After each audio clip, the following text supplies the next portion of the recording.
je voudrais vous dire tout l'amour que j'ai pour la langue latine. Et la meilleure manière de le dire, j'y ai réfléchi longtemps, c'est de raconter comment c'est fait pour moi, comment s'est produit cette expérience, cette rencontre avec la langue latine et le génie de la langue latine. Et je me souviens parfaitement, je suis par une après-midi chaude de Provence, presque étouffante dans la fraîcheur de la maison, j'ai pris refuge dans la bibliothèque et là je tombe sur une édition en cuir de l'Énéide. Je ne connais bien évidemment pas Virgile, c'est la première fois que je rencontre ce texte et j'ouvre au hasard, je tombe sur le chant 4, je lis et je découvre une description magnifique du coup de foudre que Didon a pour aînée, la princesse carthaginoise, pour le prince troyen qui s'est enfui de Troie en flammes,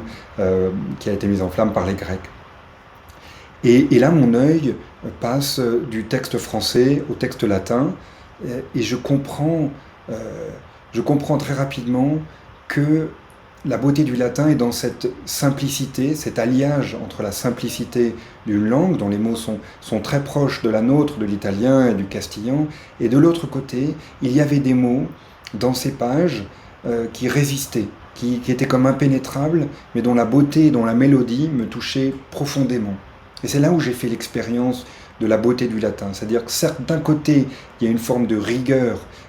qui est certaine, à travers les cas, à travers les flexions nominales, mais d'un autre côté, il y a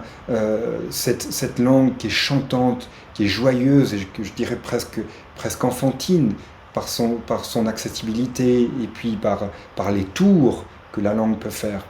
Et en même temps que Didon tombait amoureuse du prince troyen,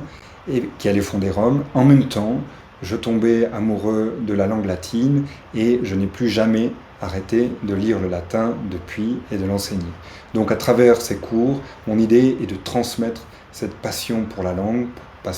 latine.